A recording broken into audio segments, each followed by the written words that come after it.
Sis to sis. Hi guys, welcome back to Sis to Sis. This is our 12th video. Thank you so much for coming back. Thank you for the likes, thank you for the shares, all those who have subscribed. We appreciate all of it and we are absolutely so grateful. Today we are going to be covering burnout, i.e. emotional burnout, what that entails and maybe potentially what you can do about it. In the 1970s, the term burnout was actually coined by a gentleman called Herbert Freudenberger. A further study that was done by Lita and others actually defines emotional burnout as a negative psychological state that may manifest psychological, behavioural or cognitive symptoms that can impair our normal functions and going unaddressed can actually cause severe distress for the person, I guess, and also others around them. Burnout, can happen over a period of time. So I think the difficult thing with emotional burnout is sometimes it's very difficult to pinpoint the exact moment when it can kind of started, literally, or when the straw broke the camel's back, because it happens over such a sort of slow period of time. Trying to sort of series reflect of events, back, maybe basically, that whether it's grief, loss, burnout. all these things, just fatigue. Because you can get work. through, you can encounter things, but get through them. That doesn't necessarily lead to a burnout. A burnout is when each of those things goes unaddressed or basically, addressed not completely, and it's a pile-up sort of thing, and then it's stacked on top of. Definitely, totally because that, stress is most definitely an inevitable part of life. We're all going to deal with some kind of stress, whether severe, minor, in our lives. But the problem lies when that stress then goes unaddressed, unhealed, all these things, and sort of brushed under the carpet and ignored. As you said, that stress, that fight or flight within us then builds and builds. Our immune system, our negative system is constantly on high alert. Our bodies, our organs, our brain, we were not meant to be in constant state of high alert. It will eventually take its toll on your health, whether mental health or physical health. I think that's why we kind of have been doing a number of shows addressing you guys and saying look after yourself, love yourself, keep your vibrations high, because we are so aware, like burnout can look like this. Yes. Like some people don't understand, sometimes it's really an internal thing. Sometimes it comes across just as fatigue, not wanting to get up early, not wanting to, you don't wake up with that zest. It's everything kind of a struggle, and you can look great on the outside and people don't understand, think you're being quite distant or withdrawn, and actually internally you're going through so much, or so much has already gone on and you're at just a plateau place or a very low place. And that adds to it as well. Burnout, as you said, a lot of people tend to isolate themselves when they're going through things. They don't want to burden others, add to the plate of others, but what that then does is push you into a further state of detachment or of depression. Like you said, again, there are people in and around you that you have no idea are actually high functioning. They are people with high functioning depression or anxiety. So there are people out there walking, talking around you at work, every day on your commute, that actually have so much going on, but because they are high functioning with it, it's like, no, that person's fine. There's absolutely nothing going on with them. When sometimes all it may actually take is, are you okay? Is everything going okay? Some people don't like to be asked. That's what I'm saying, like even sometimes, because I know when I suffered from anxiety and still do, like you manage your anxiety. It's not even something that I thought you can overcome it completely, but you even managing your anxiety causes anxiety. Yes, it does, most definitely. Like that's how I feel. And sometimes someone saying, how you're right, how things going, have you recovered and stuff, that can actually make you trigger. It triggers an emotional kind of not an outburst, but a reaction that you might not have to deal with right now, because you still have to function day to day. So I do understand sometimes when you're at burnout, it takes a long time to actually come to a good place. That's what they said. Even though burnout can happen over a long period of time, once you're in that pit, it's a lot more work to actually get back out of that pit. But like you said, with things like anxiety and things like that, the best thing you can do is 1, be self-aware, 2, implement self-care, and 3, find strategies. And what triggers those things in you, i.e. what triggers your anxiety, and try to kind of set healthy boundaries. If it means detaching from certain environments and people, which we said I think in one of our earlier shows, like protecting your energy and vibration, these are things that protect what triggers you. They protect what, it's not the world's responsibility to not trigger you. It's your responsibility to learn how to manage your triggers or manage the things that may trigger you. It makes perfect sense. But I know like a few people I know recently, they're kind of dealing with health issues and not just health issues, but like prescribe different medications and medications that might be lifelong, and it's causing a kind of a cloud towards them because taking medication for a long term often gets people quite anxious, quite depressed, thinking that your body is not healing itself. You kind of feel a guilt, like people think, well, I'm spiritual or I'm religious, I should be able to self-heal, and then you have to take medication. You kind of almost feel like a failure, like you've been defeated. But it's not. I think you might have to take medication for the time being. No one's saying forever ever, but sometimes just at the point you are, you have to, and you kind of can't feel guilty. I mean, I've had to overcome that myself. I was on medication and I started and I stopped and I started and I stopped, and every time I stopped I felt worse, and then I came into a place and I just thought, you know, at this point in your life, you just need a little help.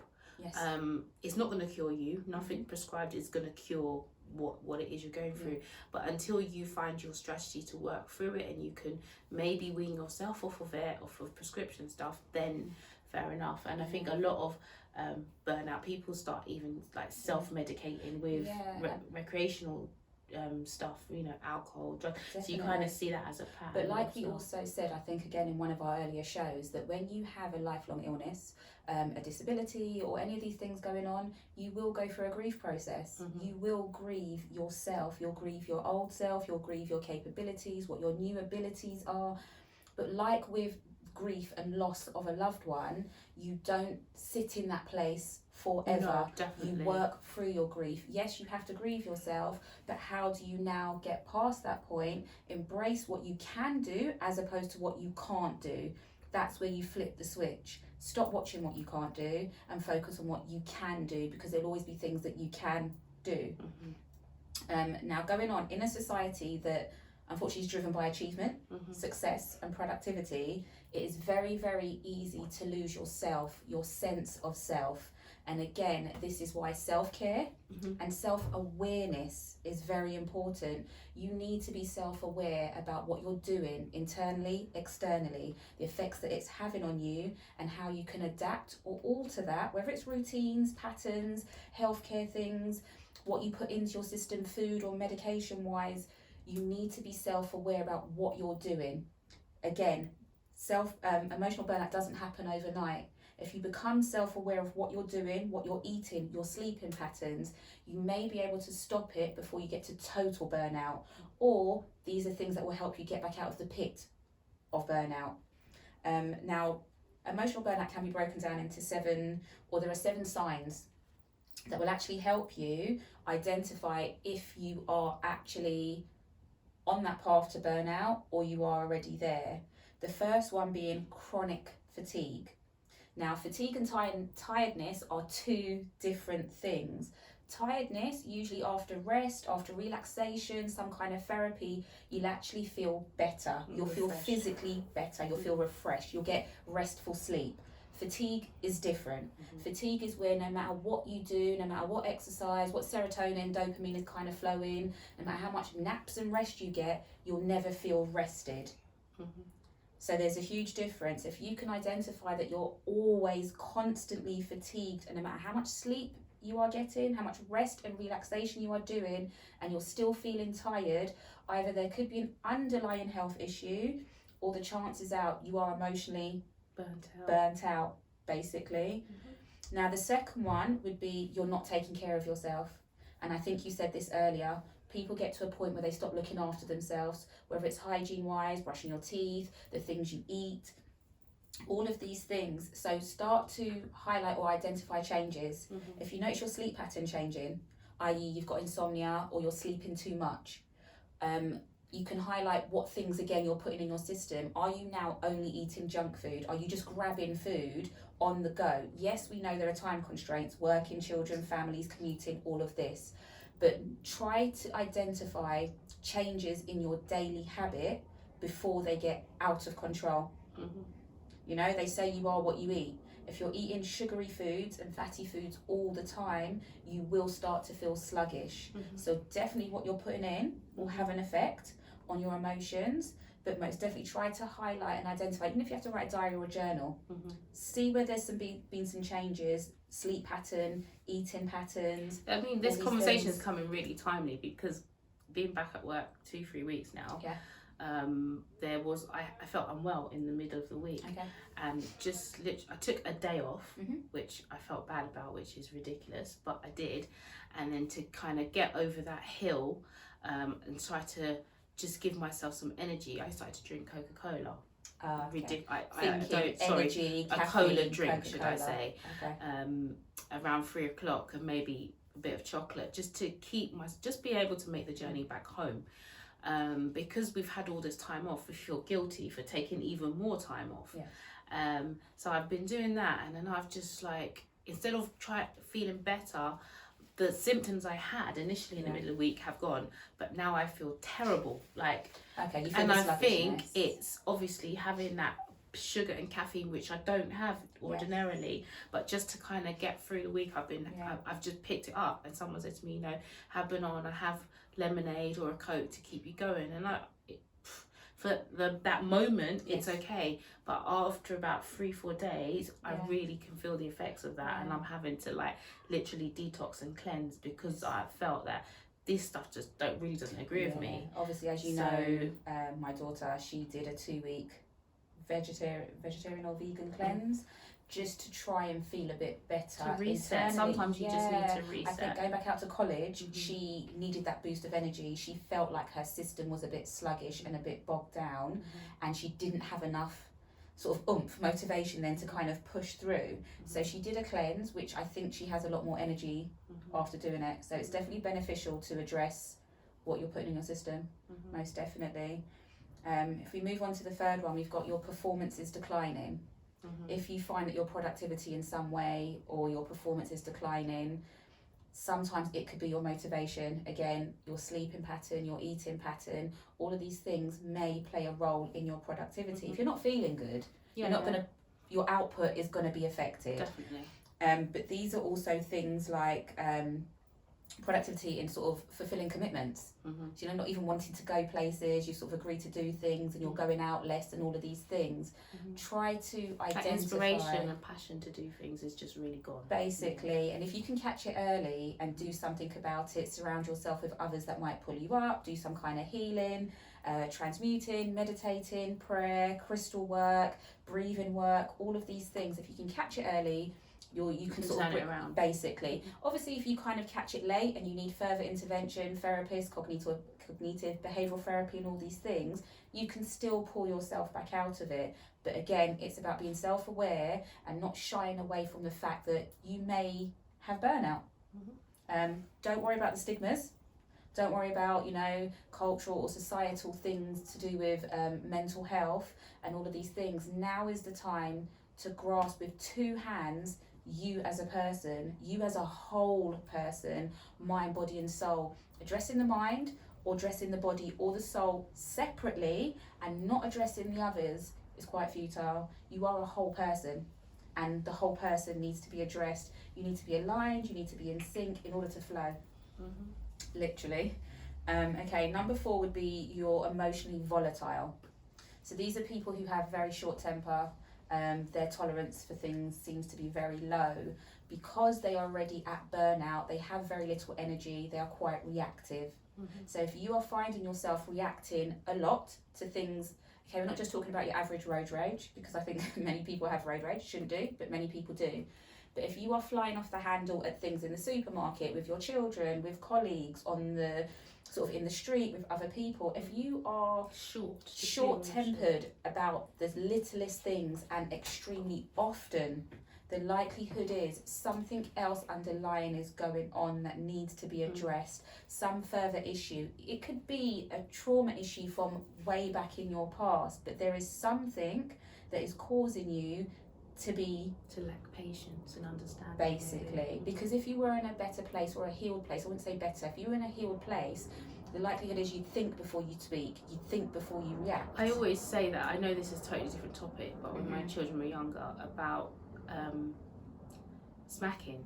Like, I literally had to, like, it's not something that I said, for or against. And initially, and obviously I have to be really careful in what I do and how I am with my children, but I kind of monitored myself, and I thought, you know, as they were growing up, when is it that I'm more likely to have outbursts with them? When am I less patient, less understanding, less willing to talk it through, or let them have their tantrum and then come back to it? And I thought it's always when I'm going through stuff, when you're frustrated, when I'm busy or frustrated or burnt out, that's when I would have less patience with them, and therefore they were getting the backlash of what it was I was going through. If you've had a bad day or you've had a bad shopping experience, you would then take it out on them. And then that's why I kind of changed my views slightly on that. I mean, it's a totally individual view, you know. Obviously there's laws to what level you take it to, but I mean, just generally chastising your child in the way you believe, that's an individual thing. But I always go back to at what state are you in when you do it? If you're doing it strictly as a punishment for your child, and you understand that, and your child knows you've done this, it's one, or you know, on that whatever hand bump, whatever. But if you're actually just like and latching out, you have to think, where am I inside doing that? Why it keeps happening? Am I taking what I'm going through not out on your child, but have you got less of a tolerance? Like, we all have bad days. We all have bad days. We all have days where we're more tired than, whether it's fatigue or tiredness, where we are more tired. You will sometimes, as you said, people are quite short with their children, but imagine if you're having 5 bad days at work. Does that mean 20 days out of the month your children are dealing with your frustration? As you said, it's about identifying where you are when you are lashing out, or when you are being short-tempered, and how do I address this? You know, yes, people will lose their temper and they'll lose their cool. Yes, you apologise, but you try to, you try to adapt so it doesn't happen again, as in to keep apologising for the same behaviour, because what Something are you then needs to teaching change. children? Something needs to change. And with that, as I think you said, like, if you feel yourself coming to burnout, if you're actually demotivated in what you do, you can turn it around. And I think that would lead on to the next one, which is number 5. You feel down most of the time.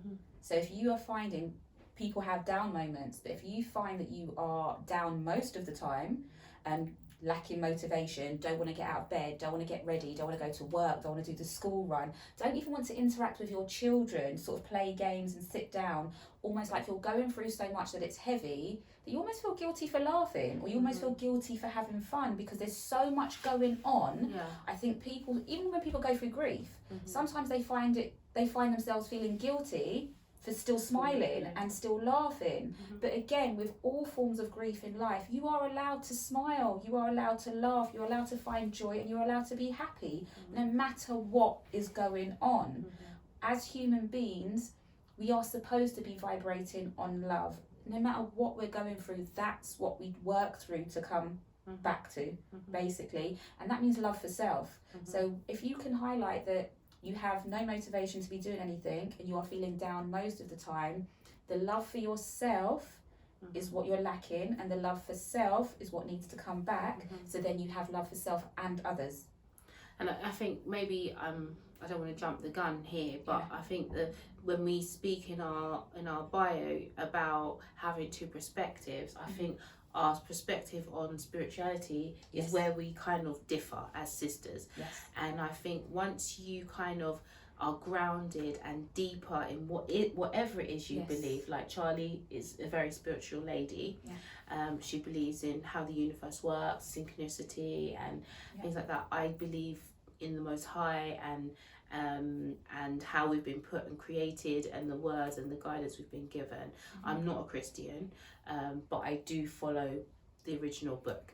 And I think once you find and you're more in tune with your spiritual self, whatever that be, you kind of have a grounding to go back to. So if you burn out, you've always got a space to think, okay, I know exactly how to pull myself up, and my purpose is bigger than this world, this physical, physical I love that, yeah. that I'm in now, and then it's easier to bring yourself up. So you will have times where you're just unwell, but if you do have a background and a faith then to go back to, you can then turn it around to fulfill purpose. I almost like to think of it as a centre. We all have a centre, a core, like an apple. So you're obviously saying grounding, same thing. I like to think of it as a centre. We all have a centre. Sometimes you go outwards, but you come back to that centre.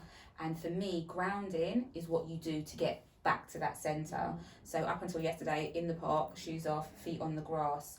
I know some people back in the day would have laughed and said, oh, tree hugging. I don't tree hug. But these are things that, you know, just getting back into tune, sort of sitting with the flowers, with the birds and things like this. For me, the art of grounding helps me get back to my centre and my core. So I guess it's just different wording, but it's the same sort of thing. It is the same sort of thing. And I feel like when I'm coming anxious, it's not something I like, because it's something so far away from what I believe. So I always find that when those things are happening to me, it's because I've kind of moved away from like a daily devotion or a prayer and meditation. So I've kind of not made time for it. Then I feel like I'm more lost and more kind of just clutching on. Whereas when I go back in the word and I think about my purpose and my gifts and try and work from there, I already talking about it feel a lot better, because it makes me go back to the roots then, if that's what you want to say. So I go back to the roots of why am I here, and my career, does it give me a feeling of, you go back to the root of the root of who you actually are. Like you have to dig in deep. Why are we put here? What is my purpose? As you said, your purpose is bigger than this physical world. When you can actually start to think about your bigger purpose, that's when you'll kind of get back to that central point. It will drive you, because you'll realise how big your purpose actually is. But I love the way you've been speaking, because that actually would lead on to the next one, which is feeling hopeless. So unless, as you said, sometimes if you don't have anything to hold on to centre back to ground to, you can feel hopeless. But even if you do have these things and you find yourself feeling hopeless, readdress them, come back to them. It doesn't matter what path you took, whether it's Rastafarianism, whether it's the original book, whether it's spirituality, Buddhism, anything. Get back to the basics of what make you you. Definitely. And I think some people, you know, think they're atheists, or, you know, they are, or they categorize themselves as that, but actually there's something that helps you get up to believe why you're here. It might not be what I believe, what Shah believes, like Charlie believes. It might be something completely different, but there is something. Could be science, could be maths. Do you know what I mean? Whatever it is, get back to your core. Then you will start to realize why you're here. When you live in your purpose, you have something to get up for. When you actually, you know, we did a poll on our Insta page. Actually, we were going to talk about stuff like this, and we asked people, you know, what is their talent, what is their gift. We all have a gift or a talent. You might think, I'm not a singer, I'm not an artist, I'm not a painter. That's irrelevant. Your gift doesn't mean that. Your gift is what you've been given to serve other people in the world. And that doesn't mean doing it voluntarily. That means whatever it means for you. You know, but when you start doing what you were born with, there is something that you were very good at when you were younger.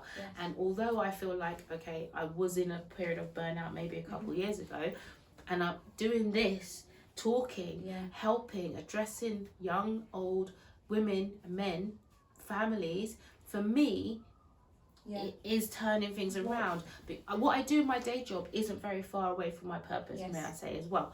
And I'm lucky I get paid for doing what brings me absolute joy, and I give back to the community. I actually give back to the community in which I was born in, which is something that I just... You're watering the ground that you came from. Exactly. So I feel really good about doing that. Not everybody finds that, but I find that when you are in a point of burnout, and when most people feel disillusioned or distant, it's because they're not living their purpose. Once we started doing this and talking to people and putting down the stuff, like listing the stuff we wanted to address and wanted to talk about, things started to align. Like, it's amazing how when you actually do what it is you're supposed to do, like, we're not getting paid for this, but it's amazing how the joy it brings, the response we get from others. Part of our purpose, your day job, and part of this is actually the purpose of inspiring. Some people think that your purpose has to be you're this great artist, you know, or that you're this fabulous singer. I like to express myself through words. I like to write words, I like to write poetry, I like to write story, and I like to share my spoken word with others, share my knowledge. I am tone deaf. I think I told everybody in one of our first or second shows. So I can we should get her to sing next one. No, I think we'd lose some people watching. But don't laugh, because I really can't sing. Can't serenade to save my life. But yeah, so I know that singing is not my purpose. Unless I woke up tomorrow and had bumped my head and somehow got this talent overnight. You never know, you know. All things are possible. Exactly. But yeah, I basically can't sing. So sharing my word in the form of song is not for me. But my purpose could still involve sharing my word through speaking, through making YouTube videos, through sharing knowledge, through writing stories, writing poetry. Book. Come on. Yeah. Getting there. But yeah, so sometimes your actual purpose could be one thing that you're going into that actually leads on to something else, that opens your eyes to something else. I would have loved to have been a singer and been on stage. But let's be honest, I can't be. No. It wouldn't be sold out. There'd be no tickets sold. Big difference. There's loads of things I'd like to do, but they're not my gift. You have to realise what your gift is. Yeah. And often people have been telling you what your gift is from you were very young. Yes. Often people have been saying, you know, oh, you're really good at this. Oh, you spoke to this and this happened. And you spent 2 minutes with my son and he's already saying he wants to do this and wants to do that. Listen to what the feedback you're getting from your own family, relatives, friends as to what you're really good at. And it might seem trivial because it does feel like everybody's doing podcasts, everybody's doing YouTube. But if that's your purpose and you're going to reach out to 1 or 2 people, then that's what it is. And I just, you know, video on video, I don't go on about what I believe, but I do put it in there because part of my purpose is to help others understand. Bring others into the light. We are light beings. To wake people up, whatever stage of woke you're at. But just to say that you can believe, you can have hope, you can have faith, and that's part of my purpose. So, you know, and by doing it with the both of us who have different perspectives, what we're saying to you is, 1, we're not being biased, and 2, there are different paths to come into the light. We are not saying one size fits all, and it's not only just one door. We are telling you, here's a bunch of keys. Choose the keys, choose the doors, but come into the light same way. One fits one for you. Yeah. And it will open your doors. And once you find the key, you move towards your door. Doors will open. Doors will keep on opening. It's just crazy how once you start living in your purpose. I mean, even there's a plaque in my bathroom that says, you know, fulfilling your purpose. God will always find a way to help you fulfill your purpose. And then, you know, those who believe will have their purpose. And basically those who abide in him, he will abide in them. So once you're doing what you're supposed to do, you haven't moved too far from what it is, from you. Yes. You will get the rewards, you will get the opportunities will start to come.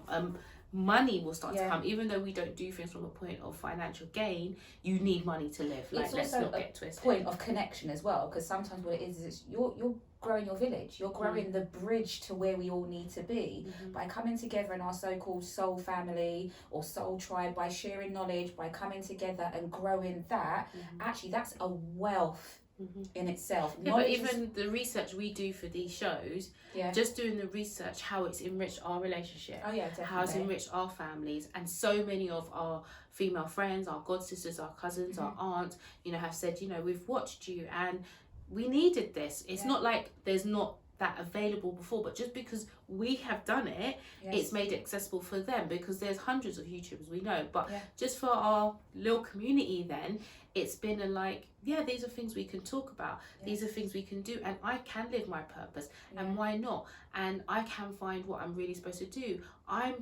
not well, or I'm sad, or I'm upset, or I'm low, you know, actually I don't have to be what it might be, and we're just giving you the conversation, the starters to have with the others around you, the tips, the people who've done research into all these things, to say you don't have to live like that. You know, in order for us to change our community, our society, our nation. We need to start talking, and we need to address ourselves. We need to take full accountability for if we're not happy in what we're doing, how do we become happy and in also sorry, a part of emotional burnout would be if you aren't aligned with your purpose. A lot of times your soul, your mind is telling you this isn't necessarily the path that you were destined to be on. This might be the career that you're in, this might be the job you're in, this might be the relationship you're in, this might be the area that you live in or the holiday that you booked, but actually it was never meant for you. Sometimes when things happen negatively, for me, it's the universe's way of saying, I'm trying to save you from that. This isn't for you. Or now is the time to realign. Now's the time to open your eyes and realise that was a building block to get you to where you were supposed to be. Not even just a building block. In order for you to help and reach out to other people, you have to have experienced things yourself. Yes. We can't sit here saying X, Y, Z. Yes. If we haven't experienced anything. Yeah. So all the things we have, even though we think, oh gosh, I was there or I went through this, we had to go through it in order to be able to relate. If we can't relate, we're not going to help anyone. We're literally living in our truth, so you can live in your truth and see that there's nothing wrong. If you're not happy in that moment, think about how you evolve from that. The evolving is what you'll be able to share with other people. Yeah, definitely. And that's kind of where we're at. I don't think I'm fulfilling my true purpose yet. I still think I've got lots of work to go. Yet being the operative word, because but I'm enjoying this moment that I'm in, because I know this moment is going to help me get to that place. And hopefully it will help you guys to just think more about how you can grow more. Some of you might have, grown one way, but there's just something that door hasn't opened yet. Keep knocking. Keep trying knocking at different doors, trying keys on different doors. And it will happen for you, because burnout is not where it's supposed to be. No. It's not. Spiritually, your mind, your mental health. No, you're not supposed to stay in a state of fear, of panic, of confusion, lacking clarity. That's not what we as humans were originally designed to be at. No, and you can get even more and more ill. So we're here to say, we're here to lift queens and kings. We want to lift our sisters up. We are sister sis. We're sis to you. Yes. We're sister sis, but we're sis to you. So in order to recover from burnout, we're lifting you up. You lift each other up, and we lift each other up. Keep the support going. If you find, sorry, I didn't actually do the last point, and I'll quickly go over all 7 in a very quick way. But the last one would have been, if you find that your social life is going downhill, as a part of burnout, obviously, but then I think we spoke about that, isolating yourself, detaching yourself, distancing yourself, all of these things. But if you find you are burnt out, if you find you're not realigning with your purpose, one of the things that you can do is to start trying to connect or surround yourself with others who will bring you back up, who may be able to instill motivation. It's kind of a bit difficult now. I mean, you might have to do that through channels like YouTube. Oh yeah, through channels, through Zoom, through all these different things. But now it can still happen. 6-person rule is coming. And I think a lot of people are now starting to realise that this is almost a divide and conquer. A lot of people are realising that how comes I can socialise with 6 people, more than 6 people, in a work situation, but not in a social in the House of Commons, there's like 90 people all bundled together, no social distancing, no face masks, no nothing. So I think people are starting to realise that our mental health is really at risk here. A lot of us are now, we've seen all these images and stuff, and call this PTSD. Exactly, you took the words right out of my mouth. Call this PTSD. And we need to address that, and we need to not be, because you don't have to. I mean, in this whole time, my nephew, my niece have started businesses. You set up, supplying CMOS health things to people. I've started dressmaking. We've started a channel. So you can use this time for good. You've just got to have a focus, and you've got to know that you don't have to sit there, as Charlie said. Don't stay in that place. It happens to the best of us. As they say, you don't drown by falling in the water, you drown by staying in it. Literally. So let's swim or get up, walk out of it. Let's do what we need to do. Let me just quickly run through the 7 in a very succinct way, just so you know, because I want everybody to be able to identify and get back to a better place with all the information that's now coming out, the 6-person rule, go to school, don't go to school, wear a mask, don't wear a mask. Again, we are dealing with more confusion and lack of clarity, and we know clarity is what is affecting a lot of people's mental state. So let me just run through the 7. So 1, we had chronically fatigued, not tired, but fatigue. Number 2, you're not taking care of yourself. Try to identify changes, sleeping, eating, that sort of patterns. Any changes, try to kind of address them. 3, your performance is declining, whether that's at work, productivity at home, cooking, cleaning, anything. Number 4, you're emotionally volatile. If you are having outbursts, lashing out, sort of quite reactive for no reason or very little reason, try to figure out what is triggering that and how often it's being triggered. Number 5, you feel down most of the time. Not sometimes, we all feel down, but if you are feeling down the majority of the time, we need to address that and find the balance. 6, your social life is going downhill. Relationships, friendships, not wanting to go out, isolating, detaching, things like that. 7, you feel hopeless. Let's not feel hopeless. Let's help each other to have hope and get back to where we need to be. Yeah, well said. Yeah? Yeah. Yeah, okay. So address what you need to address. We'll see you in the next video. Yes. Just be blessed and just don't stay in a place that's not good for you long term. As we said before in another video, queens, kings, people are dependent on us. Yes. So let's do this together. Yeah, Let's just sharing get out love, of this. light, healing energy, and let's all bring each Praise other up. up. Bring each other up. Bring each other up. Bye. Sister Sis. Bye.